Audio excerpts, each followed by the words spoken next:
welcome. Today I am joined by Steve Humphries. So Steve's a sports physiotherapist and he's currently the Head of Medical Services at Sheffield United.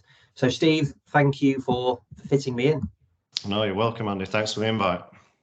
No problem. Yeah, I know we've been chatting and we've met a couple of times previously, so I'm looking forward to finding more about your background. I've had a quick look, so all sounds good. So I can, judging by the accent, which you should never do, whereabouts are you from originally? So originally grew up in Rotherham. So for anyone that doesn't know that, it's a small place just outside Sheffield, which is a long-standing sort of notion for the guys from Sheffield that it's a toy town. Yeah, moved up to Leeds at 18 for university and kind of stuck around since then. So yeah, all predominantly Yorkshire. Right. Yeah, I've got a colleague who's from Yorkshire, and he's always sort of saying he's really proud about how conservative he is with money. But you know, yeah, let's not go into that too much. Yeah.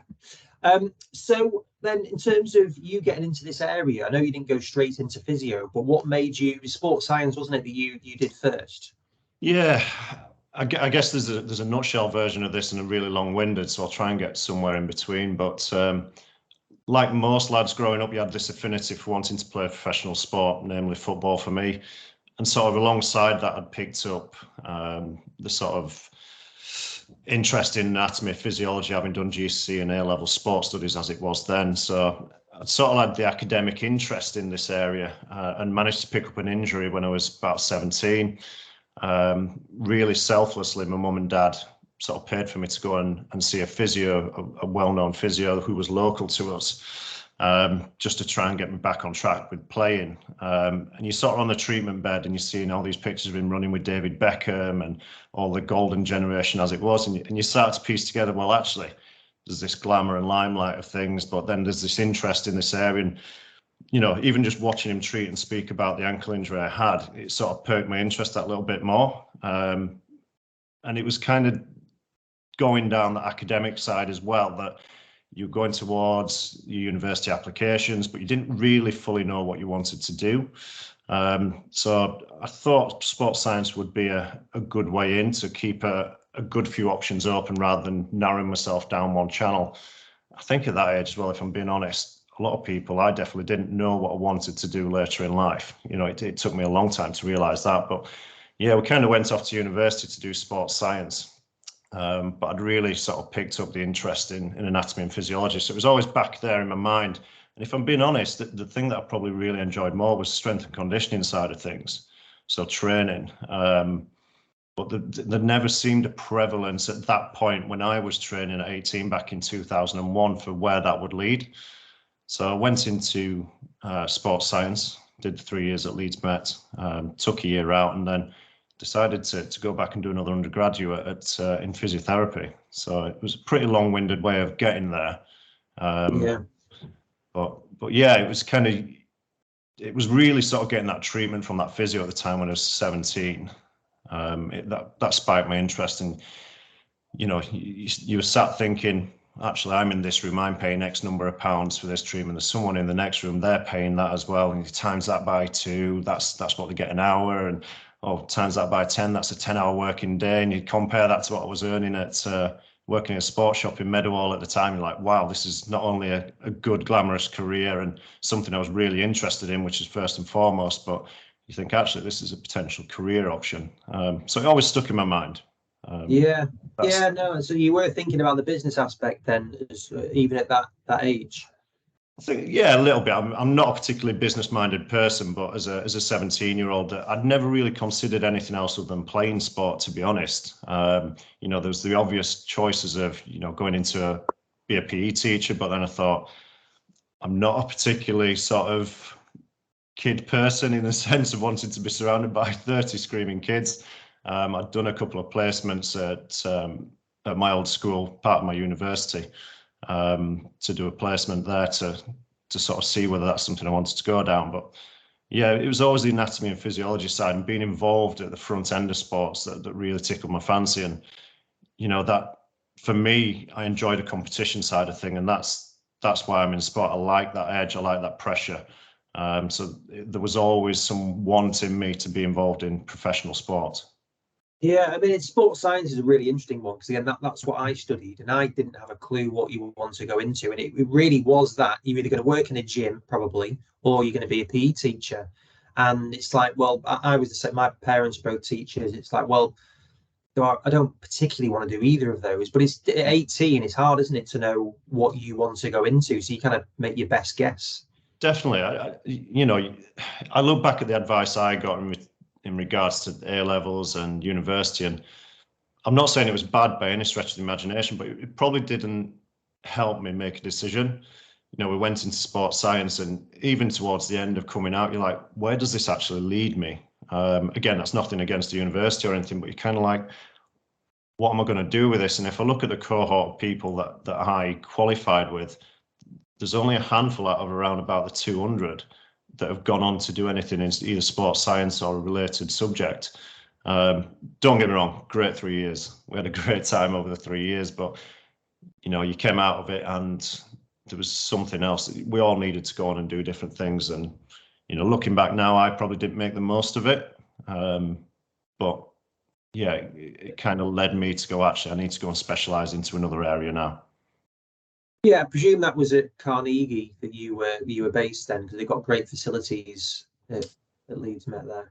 Yeah, so at the time, obviously called Leeds Met. I know it's had a couple of name changes in the meantime, but Leeds Metropolitan, as it was between 2001 and 2004, then took a year out and sort of saved a little bit of money and went totally Westfield and did offset mortgages and offset loans at First Direct for a year, just to help fund going into the university degree for physio. I didn't want to be constantly relying on parents to help fund things, so I thought, take a year out, get a little bit of money together, and sort of push on and get my head down and sort of make a career out of things then. So going back to the uni, because again, I always relate it to me when I was there. Were you absolutely committed to that? Did you think this is something though that even if I'm struggling to see a career, maybe, did you think, no, this is, I love this area of all of the different research projects, dissertations that you were doing and many things? Because I agree with you, there was a mixture of people like that at my place, and I'd put myself in one of those as to, do I really want to be doing this, or are you just doing the 3 years? No, listen, if I'm being really honest, I struggled on both degrees to an extent to see where my enjoyment was going to come from in some of them avenues. I think I had a slightly better footing than some other people, as my older brother, who was 3 years older than me, went to Leeds Met. He did a sports course, but slightly different one. So I had a feeling and a flavour for what the university life held in terms of the academic and the social side of things. But I think, you got probably halfway through the first degree of sports science, and there was modules, as in any walk of life, there's modules you enjoy, there's modules you don't. That's fine. But it was kind of that moment of realization where you think, actually, I'm getting that little bit older. Where's this leading me? Because the one thing I didn't want to do was, you've sort of hinted at it there with being a Yorkshireman, but your mum and dad are spending a lot of money to support you, and to think, well, actually, how am I going to repay this? Not necessarily in a financial matter, but how am I going to repay the support they've done? Can I make a career out of this to take the opportunities they didn't necessarily have? So there was an inkling of, don't want to let them down. And I guess we got to the end of it, and even the final exams were sort of like multiple choice, and you kind of got the past exam papers and you went and learned the answers a little bit. And I think because of that, and I'd probably been a little bit lazy in that respect. So I probably didn't take in all the information that I should have and learn the background to it and the workup rather than passing an exam. So that's probably a little bit of my naivety and immaturity at that age to say, well, what am I going to put into this to what I can get out? And that was definitely something when I reflected going into the physiotherapy degree, was actually this time I got to change my attitude a little bit, that, now is the time that I'm getting that little bit older. I need to start forging a career. But I must say that when I got towards the end of the physiotherapy degree, again, I sort of had them feelings of, they didn't want you to go into sport, especially because it was NHS funded. But for me, I always knew that's where I was going to go. And I remember having to sit down with one of my favourite lecturers, and just having this friend a little bit lost with things, even though my grades were great and ended up getting a first class honours. I was kind of like, I feel a bit lost with it. And I only had a year to go, so I thought, you know what, I've got this far. I need to see this through and see where it takes me. So there's a real turning point, and he managed to sort of just have a real good reflective chat with me. I always remember the discussion where we were sat, and we were having a bit of jokes. He's a Leeds fan, and it turned onto football a little bit and where I wanted to be, and it kind of just sparks that little bit of passion and drive of, actually, I need to see this through, because if that's where I want to be, then see it through. But there was moments of doubts. There was, and I think if you see, jump forward a few years, and there comes a turning point, because there's so many clinicians that are qualified now, and there's a saturation of staff, should I say, or clinicians that are wanting so very few and far between roles, that you see a lot of people dropping out and going into different career paths. So you've really got to find what drives you on to stand out above everyone else, to get to that higher level of where you actually see that actually this is going to be a really successful career, or are you just going to stick being that weekend warrior and then end up in a couple of years just coming totally out of the profession or going down a different path? And for me, there was a point where I just had to say, well, this is what I want to do. And if I want to get to the heights of, the top end sports, that you've got to dig in and you've got to make sacrifices. And that started with my own attitude, really. So what were the doubts that you were having then in going into your final year? Again, like I say, I had probably because of, I enjoyed training in the gym. I really liked the strength and conditioning side of things, but again, I probably didn't look down that avenue or know what the outcomes were at that point. I think if you look over the last 10, 15 years, that the sort of careers or opportunities for strength and conditioners has increased vastly. At the point where I was training, you weren't really aware of where it could lead to. But I guess that's what sort of sparked my interest when you look at the physiotherapy roles of, going more towards the rehabilitation side of things, where you can apply them principles of strength and conditioning. So it was kind of like, is physiotherapy what I want to do? And I think it was purely because there wasn't much sport involvement. So, rightly so, as a physiotherapy degree, you were doing placements in neuro wards, intensive care units, respiratory units, in the community, elderly wards. There's avenues of that really serve you well in the future. So you can take bits from every different field, but there was that kind of feeling of, is this what I want to do? And, there were days where you had to remind yourself of where you're wanting to get to. And you had to go through this process and get as much out of it as you could to get to ultimately your end goal. Yeah, it's great. Who can you name that person who you chatted with at university? It was Mick Young. I believe he's retired now. I've not spoke to him since. I wouldn't know how to contact him, but great guy, really funny. MSK lecturer. There's always, I think everyone always has one or two teachers or lecturers that they remember, and he was one of them.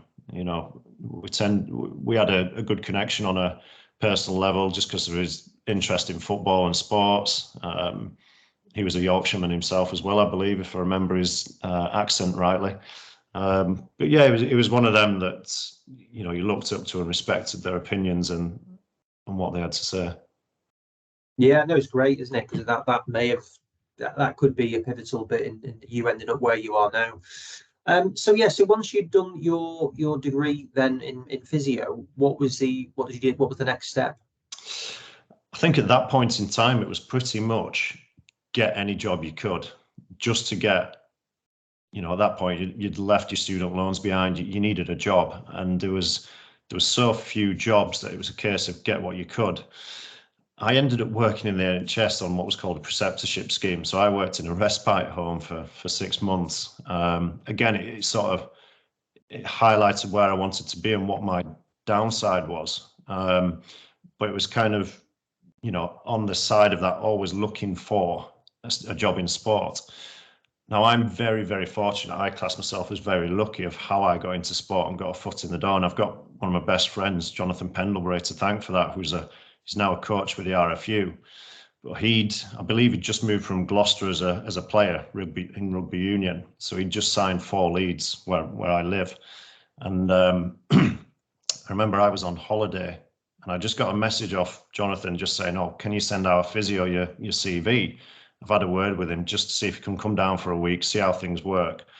And I was really grateful for this because I'd not even spoke to him about it, or the fact that he's had the forethought and the nous to try and help me in that respect was, it's unbelievable. And, that really kicked things off. But I did send my CV in, and I don't think they realised that I'd qualified in sports science and then in physio. And they said, actually, we've got a job coming up. Would you like to apply for that formally? So I did. Lo and behold, I didn't get the job. But the guy who did get the job, fantastic physio, great person, good friend, excuse me, deservedly got the job role. But what did happen then was, at the time, Darryl Powell, who was working in rugby league, had just taken over at Featherstone Rovers. So they put me in touch with Darryl. To be fair, I spoke to him on the day after the interview.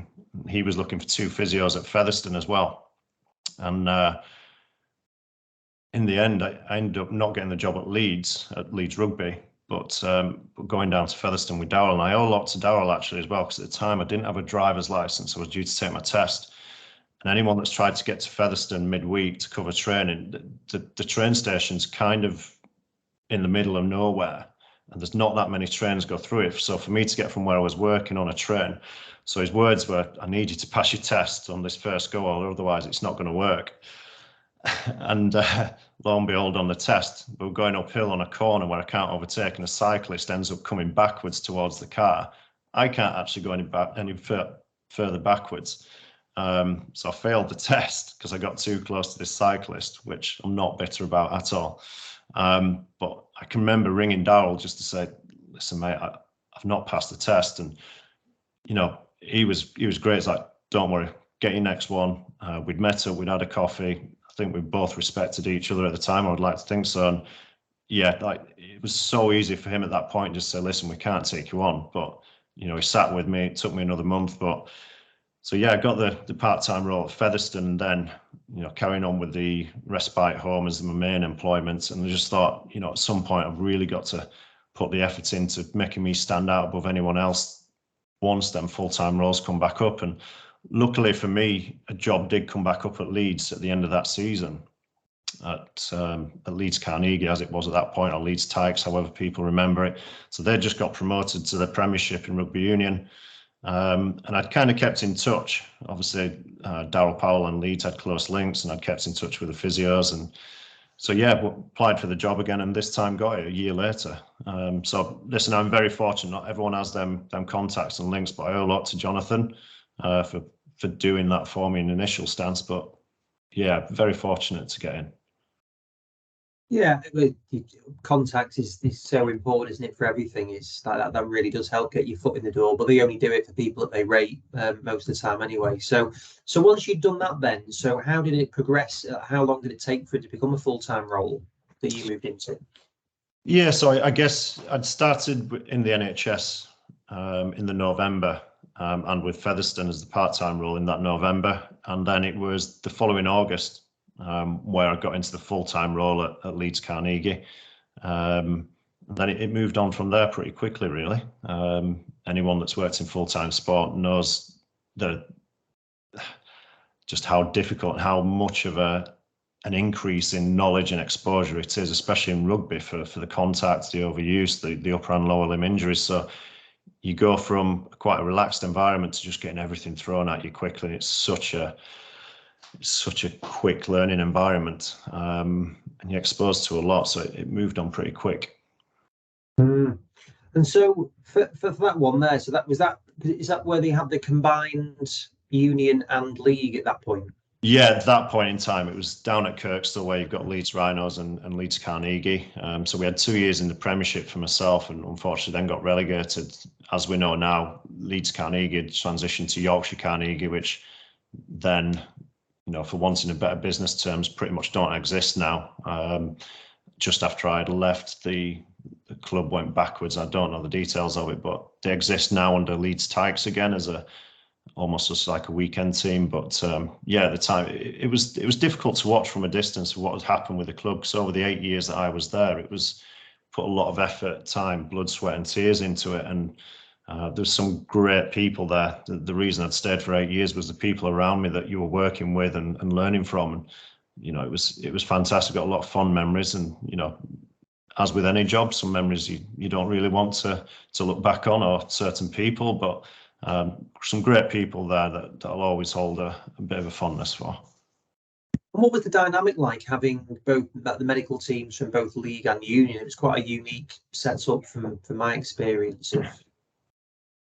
Yeah, I'll be honest, when I first joined, it was a bit us and them, and it wasn't anyone's doing. There was just this atmosphere, and I think it was down to a few individuals, and there was this, I felt there was always an underlying tone of this should be better. And over the years, it did get better. You know, a couple of individuals sort of galvanized the departments, brought things together, and it became a good, strong, almost like one working unit, even though you were working with your separate teams for obvious reasons. But at the time, again, it could have been better in them initial years. But as we got older and a little bit more wise, a little bit more mature, you know, we pulled it together. Like I said, there's a lot of good staff there across departments.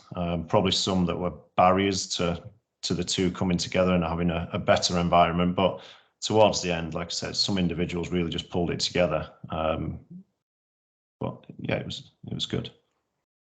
And then you were saying that football was your main interest in terms of playing when you were growing up. Like, how was it working in rugby? Was that something that you enjoyed doing? Was it always a plan, or was it just that coincidence?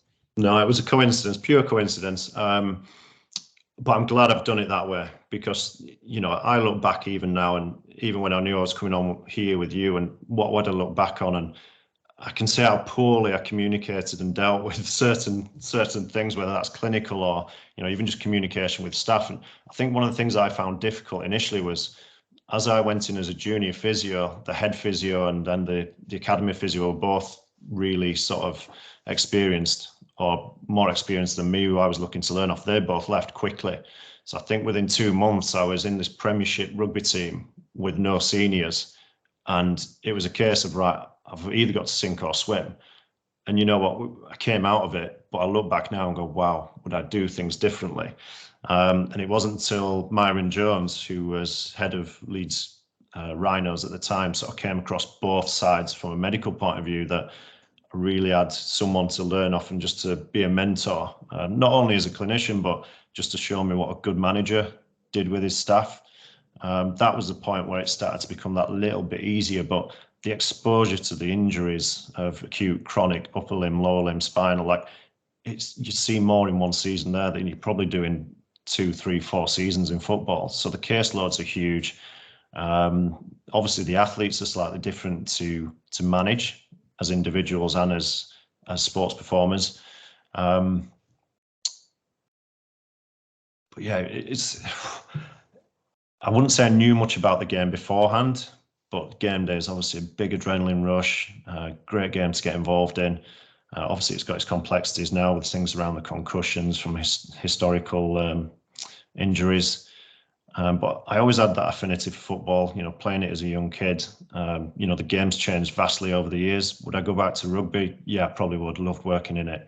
You know, the people in there was you know, especially with rugby union. I spent 8 years in rugby union compared to the one sort of part-time in rugby league. So I can't chat much about rugby league, but in terms of rugby union, there was always that element of codification and respect. I quite liked that. It's, you know, even as a young junior physio, looking up to someone who's an experienced international, a few years older than me, that could eat me alive, you know, they always seemed to, you know, you did have a couple of disagreements, but there was always that element of respect.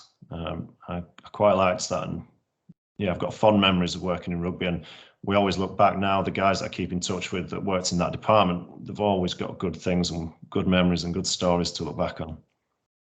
So I know you only did a year in the league, but what can you give any mindset or personality differences from, say, league, union, and now in football, and then maybe just non-athletes? Yeah, it's difficult to use the season that I had in rugby league, because it was with the academy rather than the first team. So again, slightly bit more about athlete development rather than results and winning. Like I said, that was a part-time role, so a couple of nights a week. compared to a full-time environment. So I think it'd be unfair for me to really bring them in and make a judgment on the exposure that I had. If you're comparing rugby to football, yeah, I think especially where the game's going in football now, the intricacies and the detail, or they need to be in that slightly higher state of readiness to play, because the intricacies of the game, rather than the rugby where you had the guys that were able to be agile and needed to change direction really quick or decelerate really quickly, but on large they could play in a reduced state of readiness. Definitely they've all got a screw loose to get on that pitch and run head first full blast at someone else who's coming at you full blast. It's definitely got a screw loose. So slightly different animals in the mentalities, but I think the game probably demands that as well. But it's, there's the old cliche of anyone that's worked in football and rugby, is that the rugby players, you're trying to convince them that they need to come off, whereas not everyone, but there's a majority of footballers where you're trying to convince them that they can carry on. But the game's changing, society's changing, so it's not to say one's better than the other. Either scenario could be quite dangerous, someone's individual health or injuries. So it's just slightly different.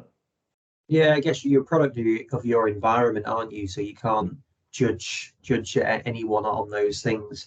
And then you mentioned about the adrenaline rush that you would get for a game. How would you prepare for a game then? And what was the adrenaline rush about? Was it like throughout the day, the week, just before?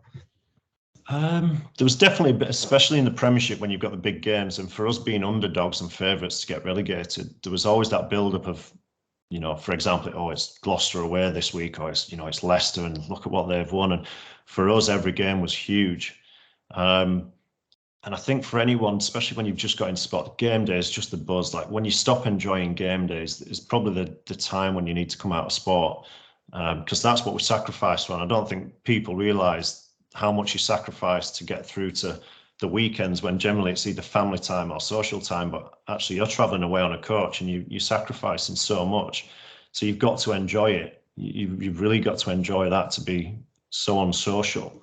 The sacrifices, like, I don't have a family yet. We've got a little one on the way, but does my mindset change when I've got a little one and actually I'm away for 2 or 3 days at a weekend? So you've got to enjoy the game day, so that there is an excitement in the build up to the game. And I think as well as a physio, because obviously in rugby, when something happens, you can run on and off when you need to, obviously within safety of where the play is at and what's happening around you. So you pitch side, you tracking play, you're very close to the game.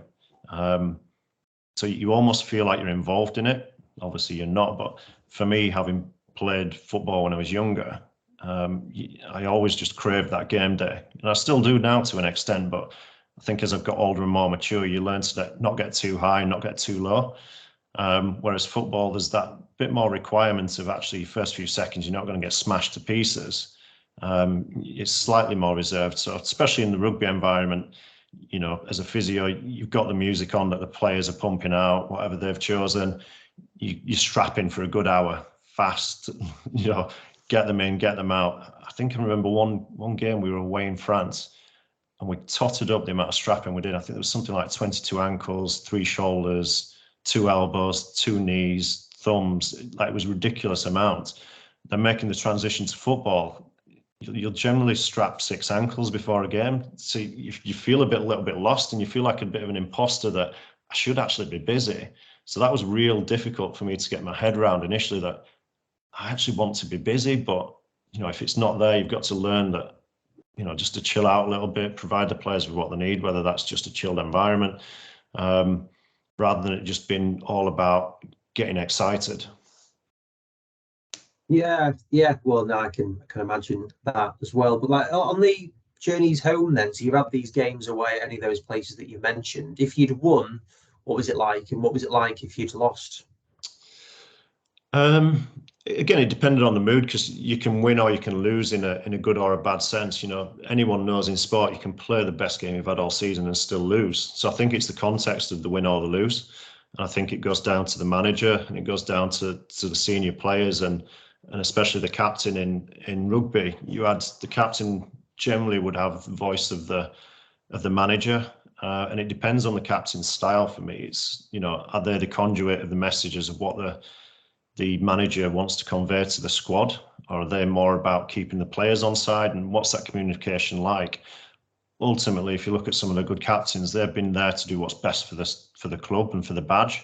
Or you've got other captains which are that's slightly a bit more selfish, which are about just being liked by the players. So, you know, you could get on a bus and the captain could say, "Listen, boss, we've just lost, but we've worked hard. Can the lads have a beer?"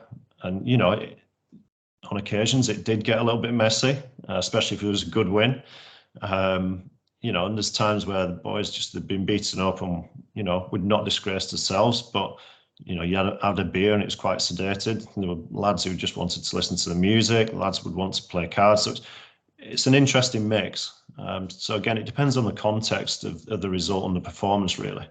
Then obviously what you're looking at is, you know, in the 15 years I've been involved, is that the sport has become from, you know, it's gone from that rear guard of how things used to be to really professional, right? Recovering well, eating well, sleeping well. You know, even on the coach now, you're looking at, depending when your next game is, recovery methods. So are they jumping on some cryotherapy? Are they jumping on some recovery boots for some compression? So it depends on when the next game is and what the schedules are as well. So, you know, the professional era has definitely sort of increased or come to the forefront further down the years that we've got.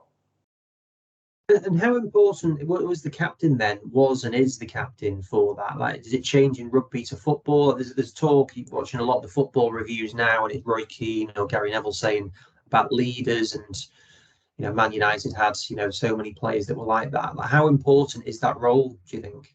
I think it's very important. For me personally, you're looking at someone who's wanting to lead the club. Now, in rugby, occasionally you'd have a match day captain and a club captain.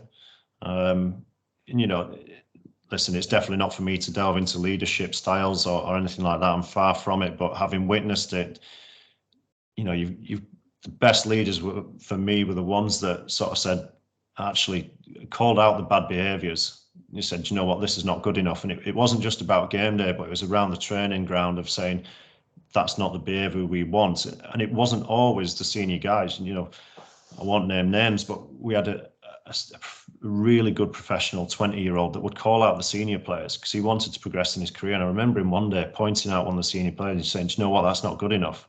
You're affecting my career now, and that's not the behaviour that we want at the club. And it was just so refreshing for a young lad just to show them leadership qualities and just like, listen, that's not good enough. That's not what the badge is about. And that's not what our careers are about. You know, I think it opened a few eyes, but it's far from me to comment on leadership styles. But, you know, everyone's got their own all slightly different ways of going about it, and listen, it's up to them how they go about it. What was the response to the 20-year-old saying that? I think a few of us just kind of turned away, but yeah, I'll leave it there. Yeah, interesting. No, I mean, it does. It's difficult, isn't it? Sometimes, certainly, like in sport, and you're going in with these big name players and so on. So yeah, leadership can mean so many different things, and yeah, I love hearing all of these things because it's interesting to look into those areas and styles.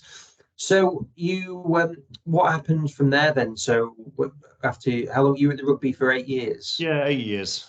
It just got to a point where I felt I was stale personally as a clinician, and I'd been in the club for a while, and I felt I'd given everything I could, and a lot of the peers around me were leaving, which were some of the big reasons why I'd stayed. So like Dr. Jonathan Power, who's now in Bermuda, but was with the FA. You know, he was a big mentor, soundboard, and good friend of mine, and he'd moved on to the FA. You know, it just felt the right time to move on and to refresh myself. So an opportunity came up at Huddersfield Town. They were recruiting for staff. They'd just gone up, or they were just about to go up to the Premiership. So I applied for that and managed to get in there eventually. So I made the transition over to football. Yeah, it was a reset that I needed. I need to be able to benchmark myself against where I was as a clinician, take my skills over to another sport, learn something new, some new ways of dealing with things, because I think it's very easy to get stuck in your own ways and think that they're the only way you can do things. So, you know, if you go back to one of the Tim Ferriss quotes in his book, like strong opinions, but loosely held. So I knew how I treated things and rehab things, but what else is out there in the world? Is there something better that, you know, I have my values and exercises that I use when I'm rehabilitating something, but is there something slightly better? And if there is, I'll change my opinions and go down that avenue.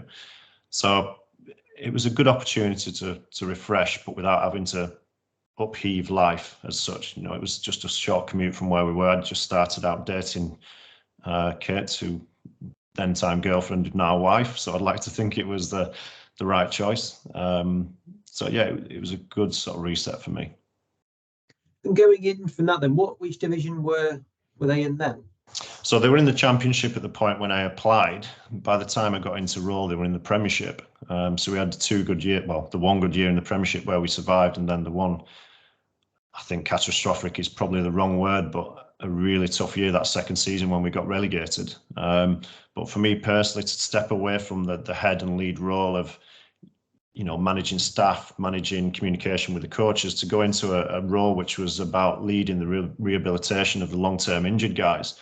It was an opportunity to step back from a huge caseload in rugby to actually, I've got a little bit of time now. And the great thing that Huddersfield did, you know, and I look back again, real fond memories of the people and the role and the club. And, you know, kudos to John Iger and Ian Kirkpatrick of how they formulated the performance team. We had such a good team that you could learn from, but equally they pushed us to make the club better. So when I came in, pretty much word for word, they were saying, we don't have, you've pretty much got a blank canvas of how we look at discharge batteries, how we formulate the rehabilitation framework. So go and create something that's club wide. And as you can expect, the caseloads in football compared to rugby are much less. So you did a lot more reading around research-based evidence, you know, and you got to implement stuff and be a little bit more strategic in what we implemented, but at the same time, learn a different sport and a different way of looking at, you know, strength and conditioning and fitness and GPS metrics. So as a clinician, although I wasn't as busy, I probably felt that I grew more when I got to football because I got that chance to sit back, take it in and implement stuff to a higher degree of detail. And how did that feel? Because that sounded like your dream role, really, from what you mentioned earlier on about combining the S&C, the physio, sports science. Was it what you were expecting going in doing that? Yeah, I mean, listen, I struggled making this transition because, again, having been institutionalized for 8 years, you know, even just different ways of having meetings, different language that's used, being used to not being as busy or as involved or, you know, making the decisions. You know, there's a lot of that you had to take a step back from, but I think having done that, it served me well to know that the head of medical, Ian Kirkpatrick, to know what he needed for him to be successful, to pass on that communication. That it helped me in that sense, and it helped me to know when it wasn't my place to get involved.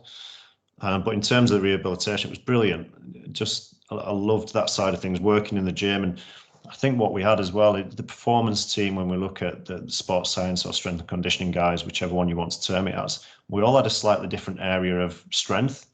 So, you know, I was very much more a gym-based physio, building up to the discharge batteries or the discharge criteria. The other physio was probably stronger or definitely stronger than I was on the pitch and the pitch-based rehabilitation. Then you went across to the performance guys, and there was 2 that were really good in the gym. One which spent a little bit more time with rehabilitation with me, one which was a bit more field-based in terms of conditioning. We all just really complemented each other very well.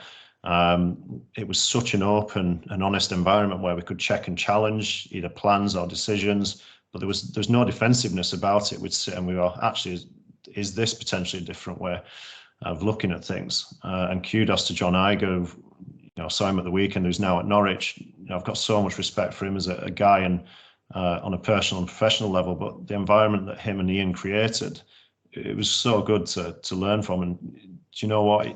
Things didn't happen right on the pitch towards that second season, especially when we got relegated. But I don't think the club ever realised what a good quality of staff and performance team we had. I still look back on them with fond memories. But like you said, it was a perfect role for me. Yeah, loved it. Really loved it. But again, sort of 4 years in, again, I just got into a comfort zone, and for me, that's not a good place. It's where I start to get a bit stale. it's where I start to drop my detail, and it's not fair on the players, it's not fair on the club, and it definitely wasn't fair on me, or coming home not in a great mood. So it definitely wasn't fair on my wife. So I could have stayed in that role forever, in the sense of what it provided with me, because that was my dream role, but there was just something missing. It was nothing against the club. I wanted to push, and I'm very ambitious as a person. I just needed a fresh challenge. Then obviously Sheffield United came up, but yeah, it was a great role. Yeah, and how had that been implemented then? So was that led by John and Ian then in terms of building that team, or was that something that the manager? I know there's different dynamics at different clubs and who's running it, but is it from a chief exec perspective? Is it a head coach or manager, or is it head of medical? My honest answer is I probably don't know. I think I was one of the final pieces to come in. The season had already started because I had a 3-month notice period at Leeds. By the time I got in, they'd already won 3 of the Premiership games when they first came in. So I came into a team that was high in confidence and doing really well, especially for Huddersfield. Supposed small team shouldn't be in the Premiership, and I think won the first 2 or 3 games, and they were flying, and the club was on a high. The town was on a high. Everything was buzzing. So I can't say about the strategic stuff beforehand. I know on a couple of occasions myself and John sat down and I tried to pick his brains about how have you formulated this team? What have you looked for? Going forward, I sat and spoke to him about, what's your reflections on me as a clinician, as a person? Where would you see me going forward in the future? And we spoke about going down the path of potentially a performance manager. So I was asking him about his opinions on how to pull a team together, and definitely you can go out there and get the best. Let's use physio for example. Do I want the best physio, or do I want the best physio that fits the gap that's in the department? And it's not to say that one's right or wrong, but I think what they did was probably see the gaps in what they had and then pull the best person for that role. And I think definitely when they interviewed, they saw me as having passion for rehabilitation, and then that's where they pulled me in. So I think they've done well in seeing what they were missing and pulling people together for that. But like I said, I was one of the final pieces to that, so I can't fully comment on what the strategy was, but knowing how methodical John is, it's probably come hugely from him, or him having the freedom to pull together what his vision of a performance team looks like. Yeah, which doesn't always happen, does it? You think No. having that, being able to do that it's an amazing thing. Like I just saw that Villa have just paid 4.6 million for Emre to get out of his contract, and it's for a medical head of sports medicine now. Like it's just something that you just accept that maybe you're trying to scrap around to get a team together or invest in technology or whatever, or is it just something you just say, yeah, that's the way it is? Stuff gets spent on managers and players, or is it frustrating ever that it's like, no, we'd love to have a tiny proportion of that?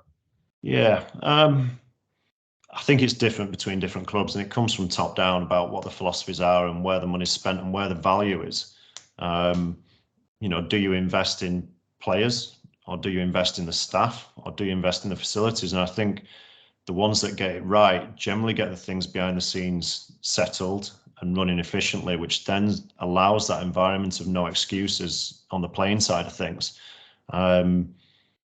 I think it's so different between, I can only use the experience that I've had at different places. I can't compare to the other teams, but yeah, you've always got a wish list of things you want. I think you've got to provide a strong enough reason for wanting that. I think, you could always go out and buy equipment or, luxuries, but do you actually need them? Is it going to impact the outcome? Is it going to impact the process? Is it going to move things on, or are you just wanting it for the sake of spending money? Staff wise, the personnel inside the club are the big thing for me. Not just the players, but the people behind the scenes, because they're the ones that are going to drive the standards that the manager wants. So getting the personnel right is a big one for me. Yeah, I was in a meeting with some other business owners last week, and one of them said, well, we're trying to grow our business, but the main thing we drive as a culture is developing the business. And so it's getting those processes in place, getting the right people in, the right infrastructure, the right systems. And naturally, that that's where you want to get to, and it's easy. Even well, not easy, but it's you can become sucked into looking at, from my perspective, say the numbers or whatever, and from your side, it's the points or the position, and whereas it's like, well, if you can have that long-term vision, is great. Whereas in football, it's really hard, isn't it? Yeah, it is. Like you said, the club's got to have a vision of where they want, or ultimately where they see themselves, and then within that you break it down, and the manager's got how he wants to drive things, the standards around the training ground, match days, the messages that we give as staff, and then you break it down into different departments and what's the philosophy of your department, how you build that up, how you run, how you that old cliche or quote from Richard Branson about there's no point employing good people and telling them what to do. So have you got the freedom to allow them to go and express themselves as clinicians and individuals? Are you going to dictate what they do? So, listen, you could go on about it for hours, couldn't you? But definitely for me, it's the people behind the scenes that deliver that platform for the athletes to then go and perform. And so then you mentioned Sheffield United. So how did that opportunity come about? Yeah, listen, just saw the advert and applied. It was really as simple as that. Where was the advert? That was on the FMPA. So I knew that I was getting slightly stale at Huddersfield, so I'd kept my eye out. I wasn't actively looking, but an opportunity came up. Having grown up in Rotherham, I knew about Sheffield United. A lot of my best friends are Sheffield United fans. Some of the players that had been at Huddersfield had been at Sheffield United and spoke highly of it. Big club. They'd just come down from the Premiership, looked like they were ambitious to go back up, and it really was as simple as making the application and then just seeing what came of it, really.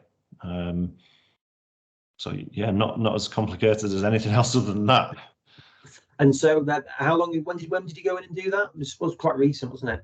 Yeah, so I've been there just over a year now. So I went in there the day after my birthday, actually, last year, so 27th September last year. So I've been there just over a year. It's gone so quick.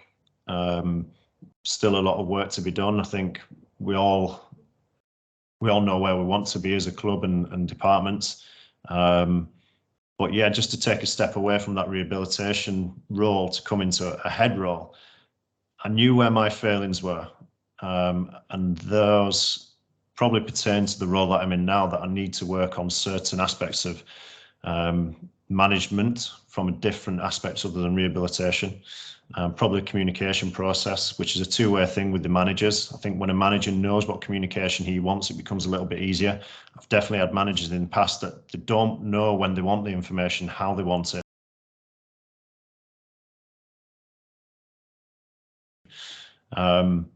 So definitely it was an interesting role, and the opportunity to, I live in Leeds now, but a lot of my family, parents still live in Rotherham, friends are still around Sheffield, and it just seemed like the right opportunity at the right time. And I must say, over the years when I've had opportunities to go elsewhere and I've had a gut feeling not to do it, it's in retrospect been right. I just had a gut feeling that it was right. I knew there were certain challenges going into the role, but I think if you've not got challenges, then as an individual, you're not going to grow, and it's definitely not going to push you on to be better or to move things forward as well. So, bring on the challenges. Yeah, I saw a graph, again, just talking about where you should be, and there's always just out of your stress, not too high on the curve, but just enough for it to be challenging. So there's definitely stress. I definitely had less white hairs before I joined. But yeah, you could look into a good friend of mine, Callum Walsh, who's a sports scientist, who was with us at Huddersfield. He always loved to quote management models and leadership models. I can't remember the name of the model, but essentially getting promoted to your highest level in competence. I think it's Peter's or Pieter's model. So you never know how high you're going to get, and you're going to get to as high as your highest level of incompetence, or your lowest level, sorry. So it was always interesting because, do you know what? At some point you'll fail, but until you reach that point of where you fail, you just got to keep moving on. And I just thought, do you know what? You either move across in clubs or, across in role. Do you move up in role or up in clubs? And it just felt the right challenge for me to go to a lead role in a bigger club than what Leeds Rugby was. See if I was good enough in terms of a person and as a leader to go into that in a big club. because, we speak about wanting the right people around you. So it's not just about being a good physio, but being a good person. That's the big thing for me. And how do you assess that then? So if you're interviewing people, how do you do that? Yeah, I think the thing for me is it's difficult to objectify. So it becomes quite a subjective opinion. And what is a good person to me is very different as a definition to what someone else classifies as a good person. But for me, it's about how you treat people. So manners, respect. You can bring in a lot of cliches about how people speak to the receptionist, how they treat the cleaners, but I definitely want someone that is not necessarily the best academic, because not intelligence, but information, models, frameworks, pathways can be learned and be taught. And as individuals, we can develop that within the club or within the department. I think for me, I want someone who's just got them work ethics to work hard. That that we spend so much time around each other. So 365 days, you're kind of either on call or in and around these people. So you need to make sure that you want to be around them, or when you're in the trenches, that you're going to have each other's backs. So you want the right person, but for me, it's about how you treat people, how they self-reflect. You can get a flavour of someone on social media these days, and it shouldn't influence, because what we do outside work, as long as it doesn't influence inside work, shouldn't really matter, because we've always all got different tastes and different, what's the word I'm looking for? We've got different ways we want to spend our time. So it shouldn't influence, but you can get a flavour of someone's personality off social media these days, and then obviously meeting them, if you can meet face to face, and how they speak to you, how they speak to other people. But I think the thing for me these days is, because of social media, and I'm not blaming just social media, but it's easy to be a keyboard warrior. It's easy to start calling people out and this whole cancel culture. But definitely for me, I'd rather get to the end of my career and know that I've got to where I've got to by being honest and integral, rather than, there's a lot of bullshit out there. And I just want to achieve what I achieved by integrity and honesty. And if that stops me short, then fair enough. I'll look back and I'll go, do you know what? I'm happy with what I've achieved. I think that's what I look for in people, that, they can hold the hand up when they've made a mistake and they reflect and learn on that. But definitely for me, it's, do I get a good feel for that person? Because like you said, physiotherapy, academics can be learnt, it can be taught, and you can develop those things, but people skills and being a good person, that's something that's just kind of innate.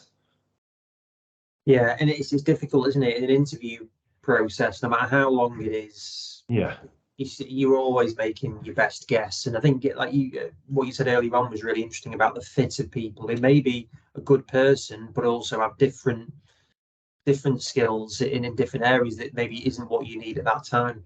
Yeah, and we've definitely had staff over time where we've all got the same philosophies and principles about how we look at things. Like, brilliant. We're never all going to give mixed messages, because we all look at the same things. We all look at the language. But then you could argue, well, actually, is that the best way to look at things? Do we want someone that's outside the box, so you've got a different angle of looking at how to rehab, how to treat? And again, I don't think there's a right or wrong with that. It's just interesting that, having different values is often a good thing. So it's about trying to weigh it up. And like you say, in an interview, a 1 hour snippet can come across, even like today, do you come across well? Have you got your point across well? Or under the pressure of an interview process and having a panel in front of you, do you get your words out? Do you convey the messages that you want to? Or is it a false pretense of what you actually are, for either a good or a bad aspect? Yeah, no, absolutely. And I can tell just from you've mentioned Branson and Tim Ferriss and these different people, and you're trying to gather information. So I can tell you're a thoughtful person and want to learn on that. What other things do you read? Is that something that you actively try and do, and looking at professional development? It depends how much time we've got, to be honest. In terms of the caseloads and things, at times you've just got to come away from, anyone that works in sport knows that they've got to come away and just get their head away from things. I rarely watch football or rugby outside of work now, just because I like to get my head away from things. But no, I wouldn't say I actively sort of search things out. You know, it's like you're sort of pottering around on either social media or on the internet, and you'll see something and just come down. And by no stretch, I think when I'm looking at my staff as well, just to go back to the previous point of when I'm looking for a team, I'm looking for people that just aren't overly dramatic about things, but just see the options that's in front of you and do the basics really well. Let's not try to overcomplicate things, but are quite pragmatic in their thought process. So not that I'm into stoicism, but now you've said this, I'd seen a quote probably a couple of years ago that's kind of stuck with me. It was from Marcus Aurelius, and I won't get it word for word, but basically just said, if there's a bramble in the path, walk around it. If the cucumber is bitter, remove it or throw it away. And I just thought, do you know what? That's such a good saying, because me and my wife have little arguments at times, and you know, she doesn't like it when I'm pragmatic. She'll be a little bit dramatic about things. I'm like, listen, you've got two options in this scenario, literally two options. You've got to pick one or the other. It's best of a bad choice. So you've got to pick one. That's a pragmatic view. So I'll just see little things. It'll just stick with me. You know, but I don't actively go looking for anything. But you know, like you say, your Tim Ferriss things. It's nice to just get your brain away from things and just look at and reflect on your own philosophies. Not in the general sense of philosophy, but your own beliefs, and challenge yourself. Because I'm very, not that my wife will attest to this, but you know, when I get something wrong, I like to think that I can hold my hand up and say, yeah, I've got that wrong. The way forward then is what you learn and take from that. So what's the self-reflection? How can you change as a person to just be slightly better, not just in work and physio, but within yourself? Because you know, if I leave Sheffield United or any other role, it's not that I want to be liked by this, but will they say, was he a good physio? But I think more importantly for me is, will they say, do you know what, he was a good bloke? And that's the big thing for me. For everything crazy that's going off in the world right now, I think we're just short of good people. Or there's, you know, there seems to be a lot more prevalent crazy people. But you know, just, are you a good person? That's what I'd like to be remembered as. You know, just good bloke, got things wrong, but you know. Yeah, trying to do the right thing. You're always trying to do your best with it. And I think you mentioned about, it's great you can speak with your wife and have those conversations. You need those people to bounce things off, whether or not they're in that world or not. I think at the moment, my girlfriend would say that she's very pragmatic, and she's like, right, stop going on about this now. Either do that or do that. You got to deal with it. And it's like, actually, yeah, fair enough. It is, sometimes it can be that simple, can't it? Do you want sympathy or solutions? That's the thing. Yeah, exactly. Sometimes like you're boring yourself by just like, God, I've got to sort this one out because this is ridiculous. That's been really interesting. I've got loads of notes here. So and we didn't touch on actually how useful was your time in Bath doing the Masters in Sports Physio?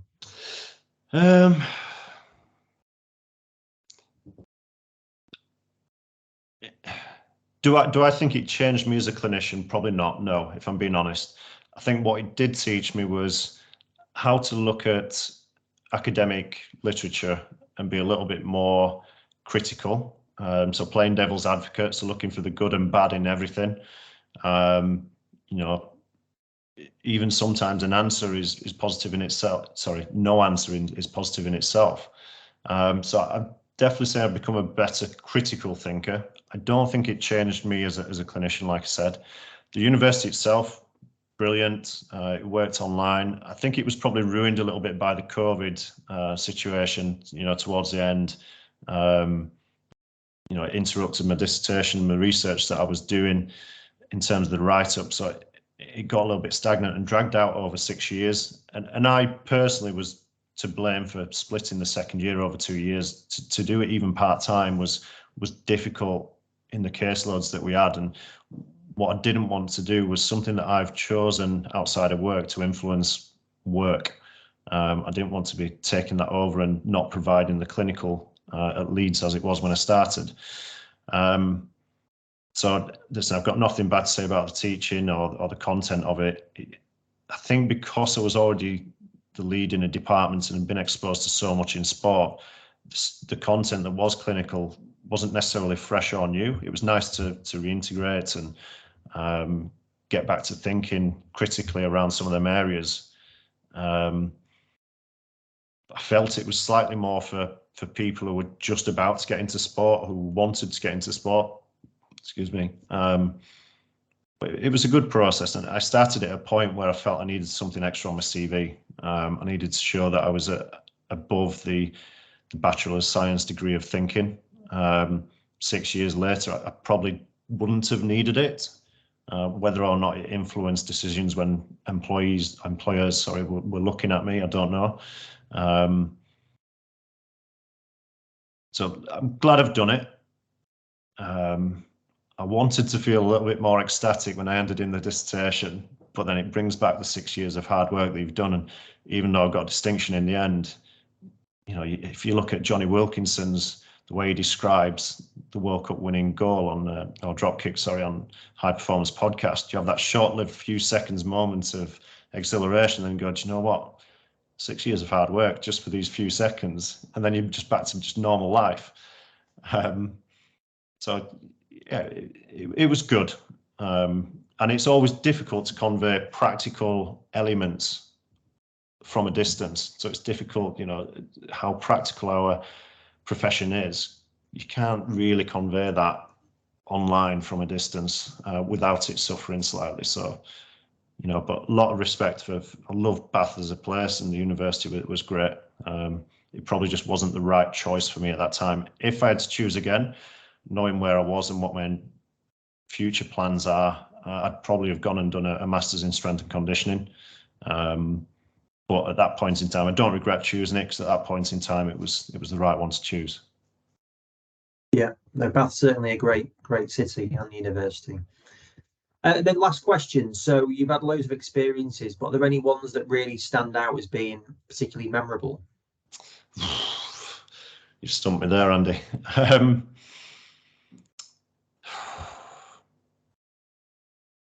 couldn't pick just a couple. I mean, there's so many that stand out for different reasons. You know, when I first joined Leeds Carnegie, within the first week, we'd gone away to France for a week's camp, and then after that was doing Twickenham Sevens.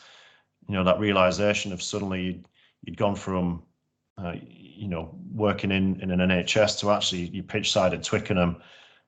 That was kind of like a moment of realization of, shit, this is getting real now. You know, and it forces you to up your game a little bit. Certain victories away at Bristol, for example, was always a big rival with certain teams. You know, beating Worcester at home to stay in the Premiership last game of the season was, even though I'd been ill the night before, was an unreal feeling.